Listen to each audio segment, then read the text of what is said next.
Ассалам, братский Кыргызстан. Пусть никогда не знаешь ты, Кыргызстан, розни, вражды.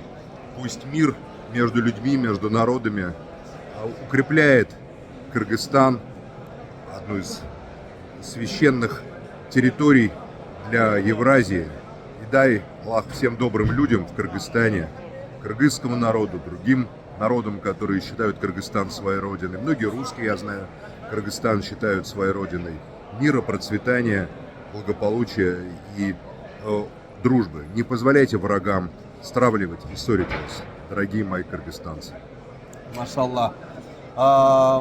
Кудайым буйруса, Максим Шевченко менен Чогуу Кыргызстанда чоң семинар өтөбүз деп атабыз, уюштурабыз деп. Иншалла ошол жака келип сиздерге дагы өз каалоо тилектерин айтып, иншалла кетет да. По поводу семинара нашего будущего. Я понял.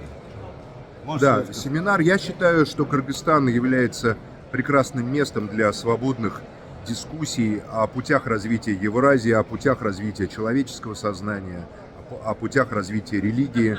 Кыргызстан — это одна из самых свободных стран, не только постсоветского пространства, но и одна из самых свободных стран мира. Эту свободу надо хранить, и это достоинство ведения диалога надо развивать. Поэтому я думаю, что мы продумаем такой семинар, такую конференцию в Кыргызстане, в Бишкеке, в других местах, на юге, может, почему мы все время забываем, Ош, Джалабад. Тоже наши братья там живут, мы все только в Бишкеке собираемся.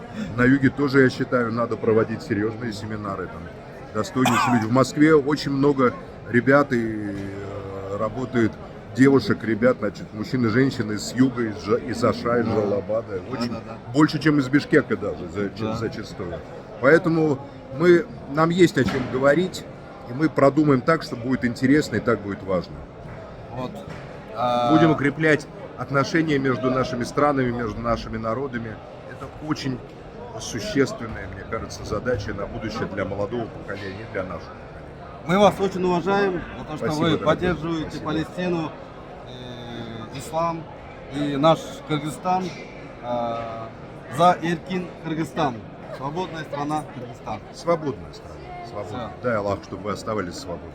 Всем ассаламу алейкум. У чеченцев есть такое пожелание. Маршал, оставайся свободным. Все, брат мой.